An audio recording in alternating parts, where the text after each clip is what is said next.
Good morning. It is Wednesday, September 17th. I can't believe it's already so late in the beginning of the school year. I'm going to read Holes to you. I will end up reading chapters 9 through 12, just so we can make some progress in the book. But before I read, I just want to mention to you, I read the add-on stories last night that you wrote after reading chapter 8 in Holes, or listening to chapter 8 in Holes, and I think I'm going to give a shout out to period A, because period A, you guys, I think, followed the spirit of an add-on story the best. And what I mean by that is that you really did a good job of reading the writing before you and then adding on to what the person wrote before you. And so there's amazing ideas and really fun storylines in all of the other classes as well. But period A did more of what I was hoping for, which is a traditional add-on story where one person starts it off and then the next person takes the story in the same kind of direction and the next person follows after them. So the skills that it requires is, well, first, reading directions, of course. And second, you have to read what the person did before you and incorporate their ideas and how they started the story into your own writing. And that's where true collaboration comes into play, right? And so that's looking at what somebody else is doing and kind of springboarding off of that. I'm going to have another opportunity to do some collaborative work, and you'll see in Google Classroom today some documents. I've created an opportunity for you to collaborate on writing a script to go with your space helmets that you're building in science, and you're also getting math credit. Well, we are incorporating that whole idea and that learning that you're doing in science into what we're going to do in English as well.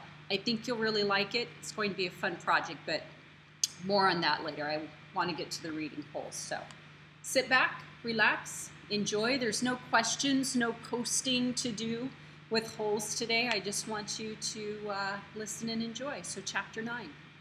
Stanley stood in the shower and let the cold water pour over his hot and sore body. It was 4 minutes of heaven. For the second day in a row, he didn't use soap. He was too tired. There was no roof over the shower building, and the walls were raised up 6 inches off the ground except in the corners. There was no drain in the floor. The water ran out under the walls and evaporated quickly in the sun. He put on his clean set of orange clothes. He returned to his tent, put his dirty clothes in his crate, got out his pen and box of stationery, and headed to the rec room. A sign on the door said, "Rec Room," W-R-E-C-K. Nearly everything in the room was broken. The TV, the pinball machine, the furniture. Even the people looked broken, with their worn-out bodies sprawled over the various chairs and sofas. X-Ray and Armpit were playing pool. The surface of the table reminded Stanley of the surface of the lake. It was full of bumps and holes because so many people had carved their initials into the felt. There was a hole in the far wall, and an electric fan had been placed in front of it. Cheap air conditioning. At least the fan worked. As Stanley made his way across the room, he tripped over an outstretched leg. "Hey, watch it," said an orange lump on a chair.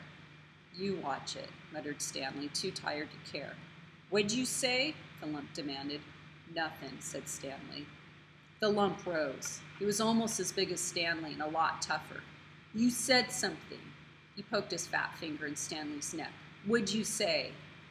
A crowd quickly formed around them. "Be cool," said X-Ray. Put his hand on Stanley's shoulder. "You don't want to mess with the caveman," he warned. "The caveman's cool," said Armpit. "I'm not looking for trouble," Stanley said. "I'm just tired, that's all." The lump grunted.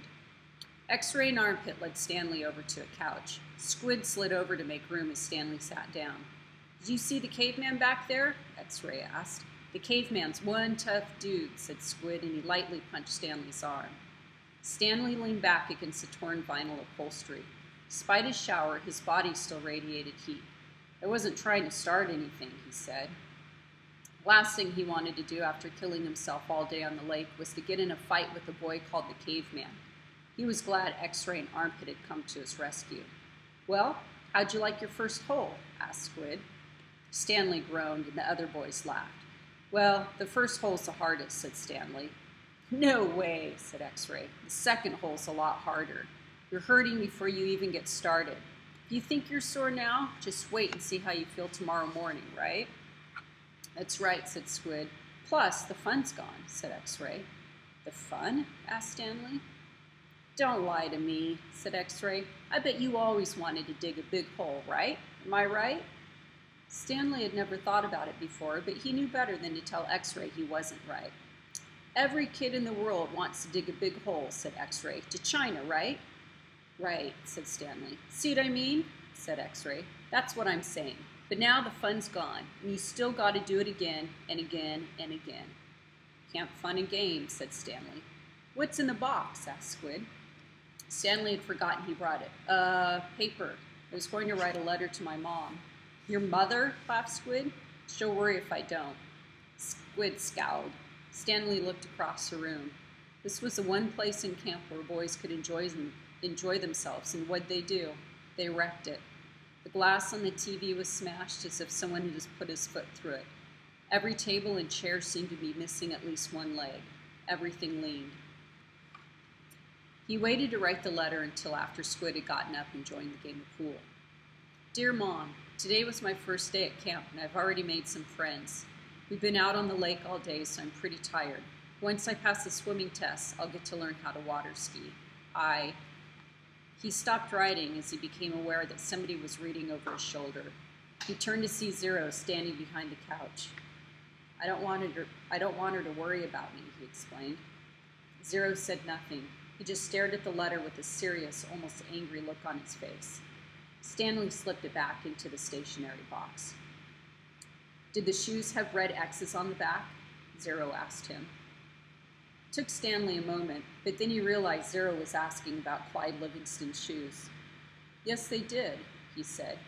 He wondered how Zero knew that. Brand X was a popular brand of sneakers. Maybe Clyde Livingston made a commercial for them. Zero stared at him for a moment with the same intensity with which he had been staring at the letter. Stanley poked his finger through a hole in the vinyl couch and pulled out some of the stuffing. He wasn't aware of what he was doing. Come on, Caveman, dinner, said Armpit. You coming, Caveman? Said Squid. Stanley looked around to see that Armpit and Squid were talking to him. Sure, he said, put the piece of stationery back in the box and got up and followed the boys out to the tables. The lump wasn't Caveman. He was. He shrugged his left shoulder. It was better than barf bag. Chapter 10. Stanley had no trouble falling asleep, but morning came much too quickly. Every muscle and joint in his body ached as he tried to get out of bed. He didn't think it was possible, but his body hurt more than it had the day before. It wasn't just his arms and back, but his legs, ankles, and waist also hurt. The only thing that got him out of bed was knowing that every second he wasted meant he was 1 second closer to the rising of the sun. He hated the sun. He could hardly lift a spoon during breakfast, and then he was out on the lake, his spoon replaced by a shovel. He found a crack in the ground and began his second hole. He stepped on the shovel blade and pushed on the very back of the shaft with the base of his thumb. This hurt less than trying to hold the shaft with his blistered fingers. As he dug, he was careful to dump the dirt far away from the hole. He needed to save the area around the hole for when his hole was much deeper. He didn't know if he'd ever get that far. X-Ray was right. The second hole was the hardest. It would take a miracle. As long as the sun wasn't out yet, he removed his cap and used it to protect his hands. Once the sun rose, he would have to put it back on his head. His neck and forehead had been badly burned the day before. He took it one shovelful at a time and tried not to think of the awesome task that lay ahead of him. After an hour or so, his sore muscles seemed to loosen up a little bit. He grunted as he tried to stick his shovel into the dirt. His cap slipped out from under his fingers and the shovel fell free. He let it lie there. He took a drink from his canteen. He guessed that the water truck should be coming soon, but he didn't finish all the water just in case he was wrong. He'd learned to wait until he saw the truck before drinking the last drop. The sun wasn't up yet, but its rays arced over the horizon and brought light to the sky. He reached down to pick up his cap, and there next to it he saw a wide, flat rock. As he put his cap on his head, he continued to look down at the rock. He picked it up. He thought he could see the shape of a fish fossilized in it. He rubbed off some dirt, and the outline of the fish became clearer. The sun peeked over the horizon, and he could actually see tiny lines where every one of the fish's bones had been. He looked at the barren land all around him. True, everyone referred to this area as the lake, but it was still hard to believe that this dry wasteland was once full of water. Then he remembered what Mr. Sir and Mr. Pendanski had both said. If he dug up anything interesting, he should report it to one of them. If the warden liked it, he would get the rest of the day off. He looked back down at his fish. He'd found his miracle. He continued to dig, though very slowly, as he waited for the water truck. He didn't want to bring attention to his find, afraid that one of the other boys might try to take it from him. He tossed the rock face down beside his dirt pile, as if it had no special value. A short while later, he saw the cloud of dirt heading across the lake. The truck stopped and the boys lined up. They always lined up in the same order, Stanley realized, no matter who got there first. X-Ray was always at the front of the line. Then came Armpit, Squid, Zigzag, Magnet, and Zero. Stanley got in line behind Zero. He was glad to be at the back so no one would notice the fossil. His pants had very large pockets, but the rock still made a bulge. Mr. Pendanski filled each boy's canteen, and still Stanley was the only one left. "I found something," Stanley said, taking it out of his pocket.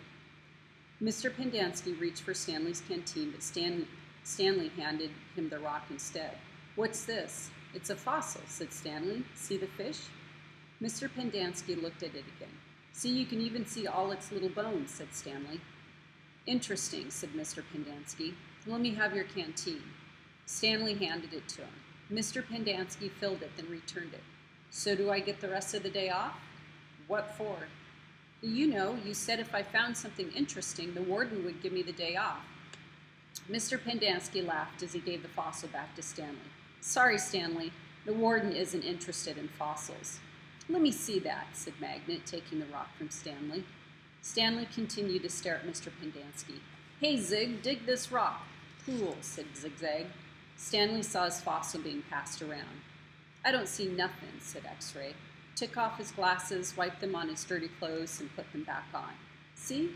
Look at the little fishy," said Armpit. All right, well, that's longer than I thought it would be. So I'm going to read the next two chapters either tomorrow or Friday.